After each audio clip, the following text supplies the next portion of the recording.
Hello बच्चों, आइए दिए गए प्रश्न को समझते हैं। उस वृत्त की परिधि ज्ञात कीजिए जिसका क्षेत्रफल 1.4 मीटर व्यास के वृत्त का क्षेत्रफल 16 गुना है। तो आइए इसके लिए मुख्य अवधारणा पर चर्चा कर लेते हैं। मुख्य अवधारणा।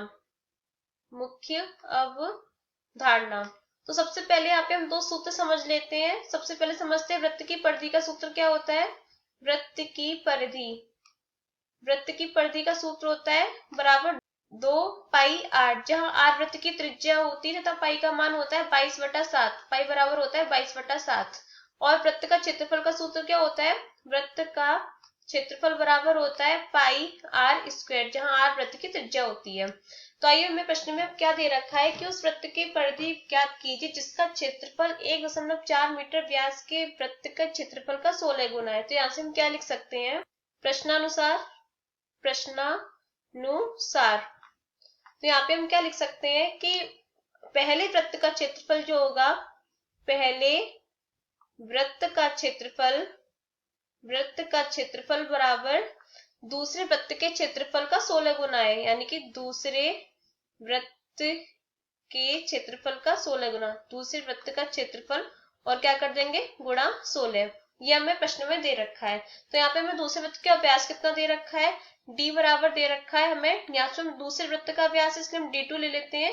यहाँ पे लिख लेते हैं d2 बराबर 1.4 मीटर। तो r2 कितना हो जाएगा, त्रिज्या कितनी हो जाएगी, त्रिज्या व्यास की आधी होती है, यानी कि 1.4/2 बराबर 0.7 मीटर ये हो जाएगी। तो यहाँ पे हम लगाते हैं सूत्र।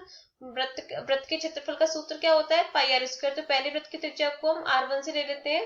पाई r1 स्क्वायर बराबर पाई r2 स्क्वायर गुणा 16। यहाँ मान रख देते हैं। सबसे पहले पाई से पाई काट देते हैं तो r1 स्क्वायर क्या हो जाएगा, r1 स्क्वायर बराबर हो जाएगा r2 का मान कितना है 0.7 गुणा 0.7, यहाँ पे वर्ग है तो इसको इस प्रकार से लिख दिया है गुणा 16। तो r1 बराबर क्या हो जाएगा, वर्गमूल के अंदर 0.7 गुणा 16। तो क्या हो जाएगा r1 बराबर हो जाएगा 1 यहाँ पे आ जाएगा 0.7 गुणा 16 का वर्गमूल कितना होता है 4 होता है। तो यहाँ से r1 कितना हो जाएगा, r1 हो जाएगा बराबर 2.8 मीटर। तो हमें पहले वृत्त की त्रिज्या कितनी मिल गई 2.8 मीटर। अब हम यहाँ से पहले वृत्त की परिधि ज्ञात कर सकते हैं आराम से। तो क्या हो जाएगा, पहले वृत्त की परिधि यही हमें ज्ञात करनी है प्रश्न में। पहले वृत्त की परिधि क्या हो जाएगी बराबर 2 पाई r1। तो मान लगा दीजिए यहाँ पे 2 गुणा पाई का मान 22/7 गुणा r1 का मान 2.8। 7 से 2.8 0.4 बार कट जाएगा तो कितना आ जाएगा 2 गुणा 22 गुणा 0.4 गुणा कर दीजिए तीनों का तो आ जाएगा 17.6 मीटर। ये आ गया मीटर में। तो यही हमारा उत्तर है, हमें प्रश्न में यही पूछा गया था। आशा करते हैं कि आपको प्रश्न समझ में आया होगा। धन्यवाद।